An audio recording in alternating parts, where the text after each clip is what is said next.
Welcome to another interview with El Vocero Hispano. Puertas Abiertas is a nonprofit organization that is focused on helping domestic violence victims by finding resources, shelters, assistance, and a lot of different resources. I also have here Paola Leon, who is from Grand Valley State University School of Social Work. I have Andrea Inostroza from Puertas Abiertas, and they're both here to speak about the collaboration that they currently have and the current campaign that they're working really hard for to raise more awareness that I strongly believe that the community really needs to learn more about. Thank you so much for being here, and I'm so happy to have both of you here. Thank you for having us. Yeah. Thank you. Mm-hmm. So before we dive into the campaign, I wanted to learn a little bit more of how Puertas Abiertas has been doing this past few years. I know that the pandemic passed, it's not gone yet, but it was a critical time for everyone, especially with mental health issues and everything. So throughout this time, how have you seen people from the community? Are they seeking more help, or do you think that there's still some more work to be done? We have seen important increase between January of this year and June 30th. We got 156 new clients that we never talked before with them. Right now we're getting 3-4 calls every week, and we're getting referral for clinics, from schools, from counselor, Mexican counselor, Guatemala counselor, the Dominican Republic counselor, and also for another states where it's been very surprising. We have Illinois, North Carolina, and there was another one that I can't remember right now, but they are asking us how they can access to our services. Okay. So yeah, there's a big increase, and people is looking, people are learning.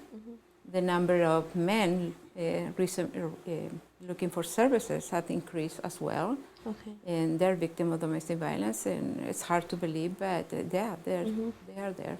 Yeah, we've previously had you here probably like 2 times, and it's always great to have you here. I think it's something that we as a community need to learn more about, but it's always interesting to learn how the community is doing, that men are actually seeking help too. We know that that's like a cultural thing that kind of happens within the Hispanic culture, that the man has to be like the dominant and the one that runs the show, basically. So hearing that, it's kind of like it's okay to seek help. It's okay that you're going through it, but to go seek help. So yeah, and I'm planning, the Puertas Abiertas is planning to open a support group and increase the one-on-one therapy for men in this coming year. So that's our goal right now, increase capacity in that area. Because that's something we have seen, and they're, like you said, they're looking for help, and they really need it. So yeah, we're here for help.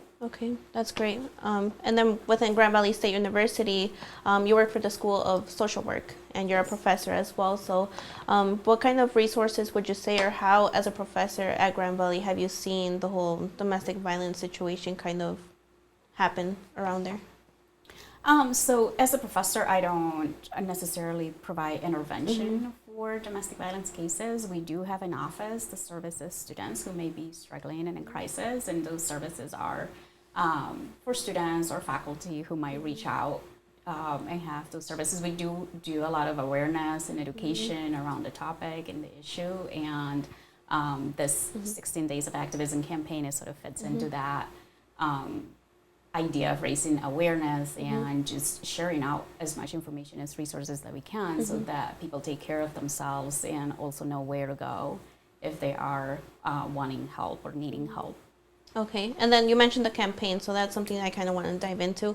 Puertas Abiertas and Grand Valley is working together for this campaign. So what is that campaign focused on? So this is the 16 Days of Activism against gender-based violence, and this is an international campaign that started back in the 90s, and right now is a campaign that has a kickoff at the United Nations, and there are many communities around the world that participate. The campaign starts on November 25th and goes through December 10th, and so those are the 16 days. And the idea is to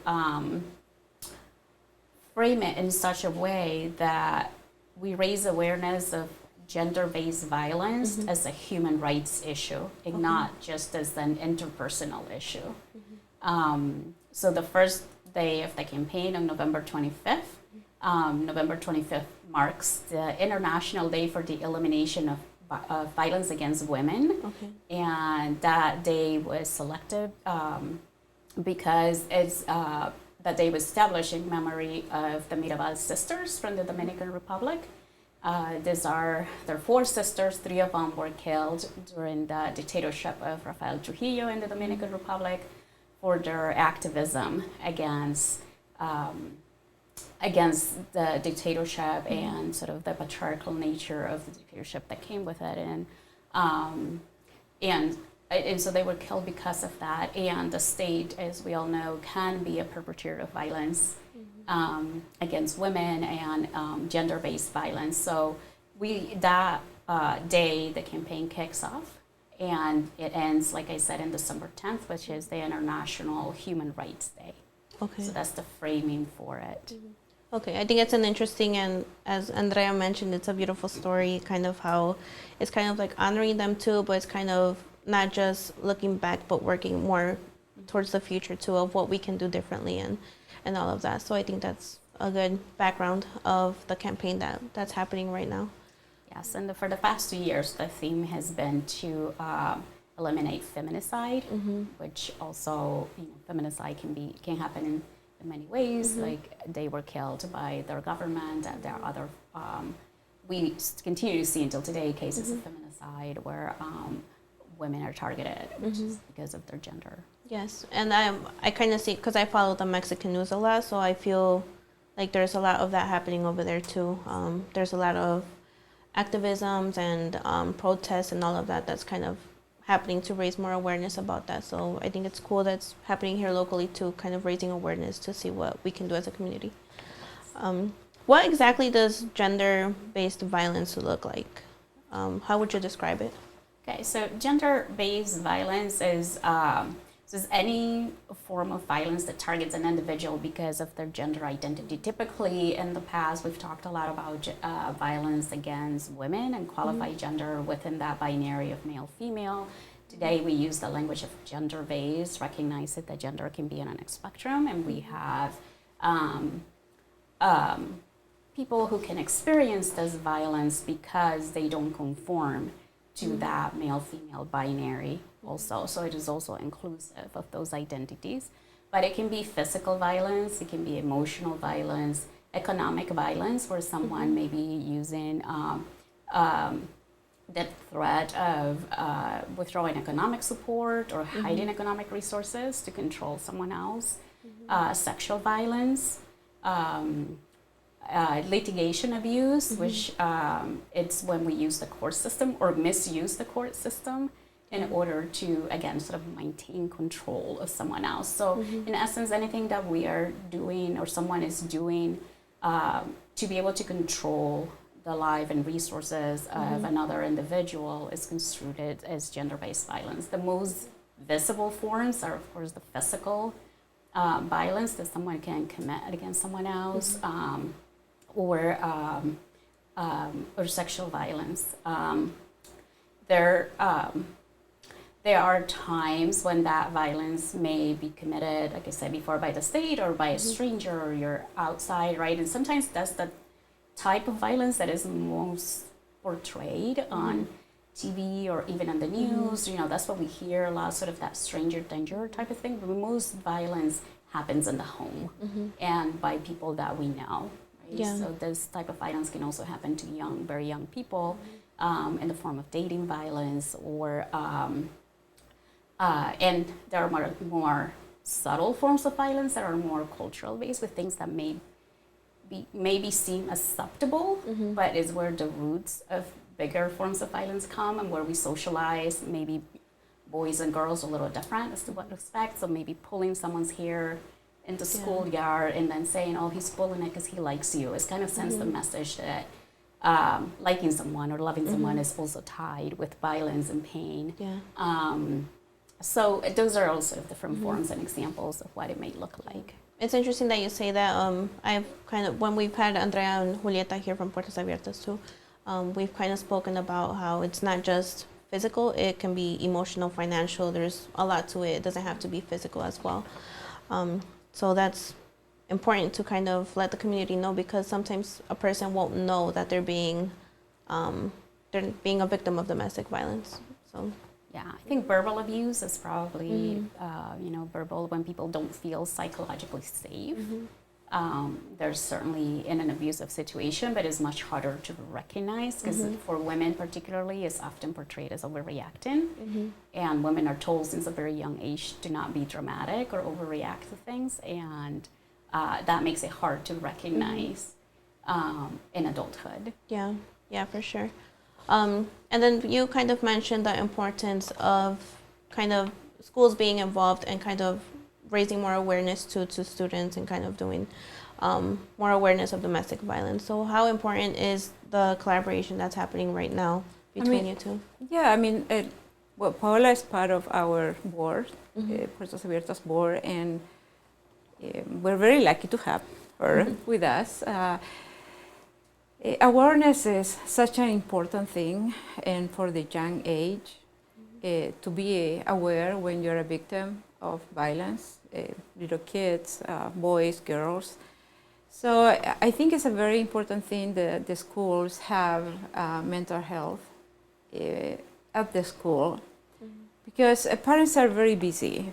They don't have time to take the kids to appointments after school. It's just late. So I think it's one of the, for example, ERPS have some therapists at the school, and they are able to see, observe when, they go to recess or the lunch, and they can observe who is being targeted or interfere, in a crisis, and also see the kids. And that was my beginning. That was the beginning of this organization. That was I observed, I was there, I saw firsthand the problems, and we create a solution for it. So I think it's very, very important that we are more and more aware and help, to the kids to understand what is domestic violence. There's no, like you're saying, it's not physical, it's emotional, psychological, financial. There's so many areas. And one of the things that we are very proud as an organization, and that we have teaching so many women, so many men, and adolescents and children, respect, how to treat others with respect. And when you feel uncomfortable, it's because something is not right, and you need to be aware of that. So, and we have calls people, like I was telling you once, asking, he called me, he said, I don't know how to cook, and throw the food out of the table. And I said, well, that is abuse, So they're getting more aware of the situation.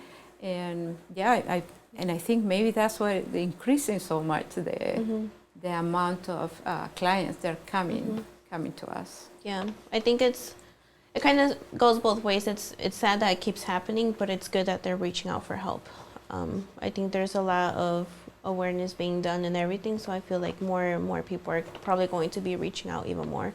And then within the school aspect, I feel like it's really important for kids to know how that looks like, because it could be an ongoing cycle too. Once they grow up, it could be repetitive, or it could happen once again. So kind of putting a stop to that. Exactly. So when Paola told us about the idea of this movement, it was amazing, because there is so much to learn. There's so many things I didn't know what happened in Dominican Republic, and I've been doing so much research and learning and listening to the podcast they have for this campaign, and really it's it's an open eye for everybody to listen to see. So I think this year we have done a little bit. We have a vigil tonight, and another activities, but I think next year we want to go and support more the work that Paola is doing with the department, because this is something that we need to bring awareness. Yeah, and it's the first year that this is happening. But I think next year it's going to be stronger. Yes. Yes. Here in our community, it is the first time that we're bringing it over, and so we were, you know, so let's just try it out and see how, you know, what's the reception and if people can coalesce around this, and it's been really nice. We've seen many people in the community prepare talks and, you know, share the calendar and be engaged. For the School of Social Work, our own social media has grown like 300% this past week. Oh, wow. So there has been engagement for sure. And so, yes, we plan to start our planning earlier for next year and to reach out to more people, to work closer with some of the local organizations, to put on events that they know are going to be meaningful to the communities that they serve. Yeah, and it all starts with starting. Yes. So you guys did that, so yeah, I think I see a good future ahead with this movement, because it's something that it just needs to keep happening.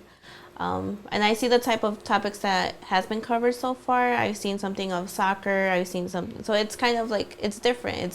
The idea is to try to raise this awareness that we can start, so we can intervene when violence is happening, and we can educate, but we can also prevent, and we can also try to address and talk about how should we be shifting culturally, how we talk about gender and gender roles, and what are appropriate responses when someone is not behaving in a non-violent way, right? So but a lot of violence that ends up happening in the home, when it's gender-based, many times comes from a need to exert that control over someone else, because somehow your identity is tied with what you've been told and socialized to believe that is your right. Yeah. And when someone challenges that, then you feel within the right to sort of put them in their place and maintain them under your control. And so even shifting just the way we socialize children into who they are as a person and as a people, and giving them freedom to develop in a different way, is a way to prevent. And so raising awareness of how, you know, how many soccer games do you go to, there's women played as opposed to only favoring sort of men's soccer game, and why do we do that? Where do we learn that this one has more value than the other one? And sort of just helping people question those things.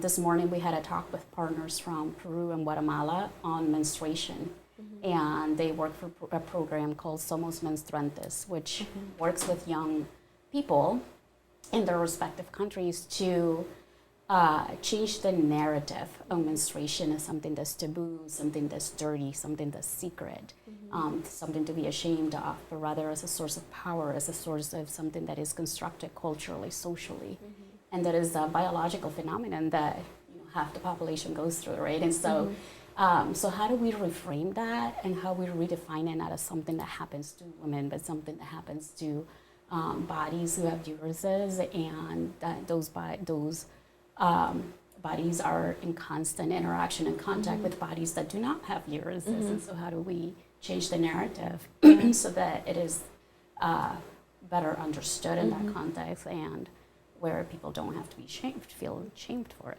Yeah, I think those are all interesting topics. It all starts with talking and engaging and just inviting people to kind of learn more about it. So I applaud you guys for that. Thank you. It's a start, so that's the good thing. And what it's important too is what we do at home. I mean, I was watching, listened to a podcast about the macho and how that developed and how that it go through the time. And I mean, you need to listen those podcasts. I invite everybody to listen those, because it's so important. And many people are going to see, oh yeah, I saw that in my brother. I saw that with my dad, or yeah, that happened to me. So now I understand why I'm this way, you know.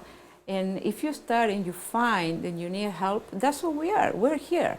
Puertas Abiertas is here. It's ready to help. And like I said, next year we're planning to open a capacity for a support group for men, and also one-on-one therapy for them, because this is a learning, and I know we can help. Yeah, and you guys offer the bilingual services too, which is Yes. great. Everything is in Spanish. Because like I mentioned before, we cannot translate feelings, and feelings are very important for a therapist to know, because that way we know what is the, what is the road we need to take. So all our services are free, and all our services are in Spanish. Okay. Yeah, and then I know that there's an event coming up this upcoming year in February. It's called the Latin Dance, so if you want to talk about that. We're doing a Latin dance in February 3rd to be able to, to keep working. It's going to be a lot of fundraisings, a lot of donors, input, a lot going on this coming year. We're growing. We just going to have a full-time person who is going to be in charge of all of that. So a lot networking. We are showing our new website coming up first week of January. So there's a lot going on with Puertas Abiertas. We are very proud of our board. We increase our board. So, and we have an amazing support by the foundations around, and donors, and I mean, everybody's talking about the work that we're doing.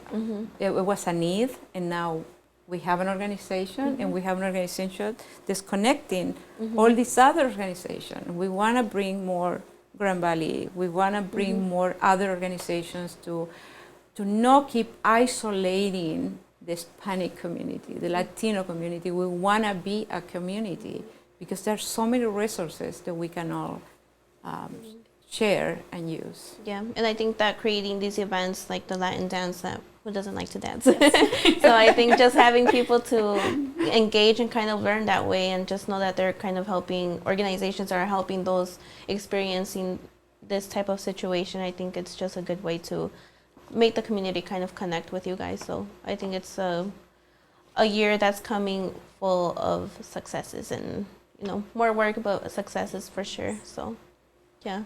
I'm not sure if there's anything else that you would like to mention that's happening with the movement. I know it's just a days away that it's going to end, but... Yes, it ends on the 10th. If you go to Puertas Abiertas social media, you'll be able to see the events we have for the remaining days. But I just wanted to highlight that on the 9th, we have another live event, so that you'll be able to register for that event. It will be in Spanish and with English interpretation, simultaneous interpretation. But we have some partners from El Salvador that are going to be talking about, so these are youth, these are young people who are going to be talking about how they organize around issues of poverty, interpersonal violence, migration, and just community organizing in general. And so I think it'll be really interesting to hear young people talk about what they do in their home country to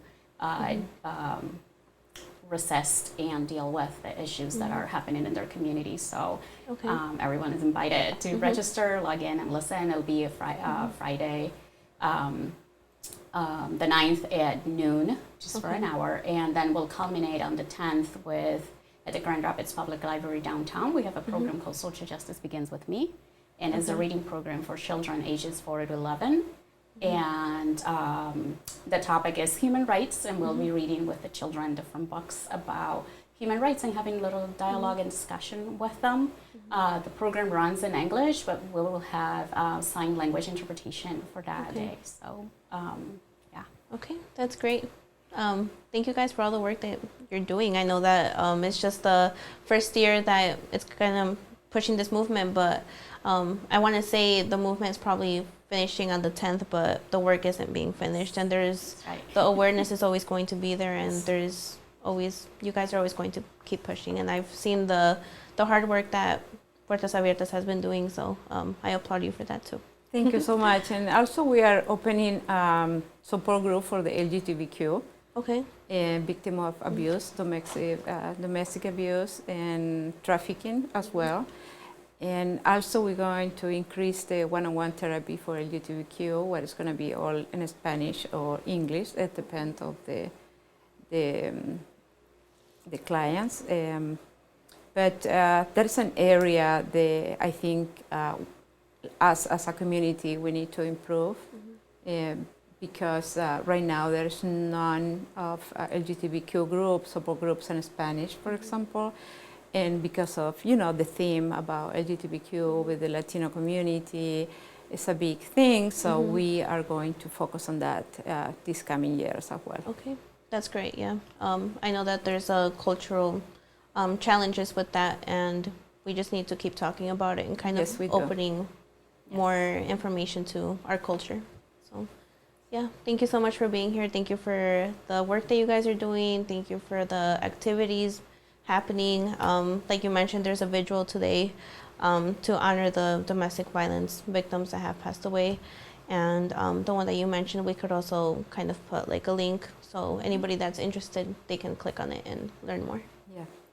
Thank you. Thank you for having us. Yeah. Thank you. Thank you so much. Yes. Yeah, if you want to learn more about the activities that have happened and the upcoming ones, you can visit Puertas Abiertas on Facebook. We also have their website, which is puertasabiertasgr.org, and their phone number, which is 616-690-8269. There is bilingual Spanish and English help, so there's no excuse. You can give a call, even if you're scared. Just making that call is the first step. For more interviews in English, you can visit elvocerous.com. You can visit our YouTube page, El Vocero Hispano TV, and our Facebook page, El Vocero Hispano.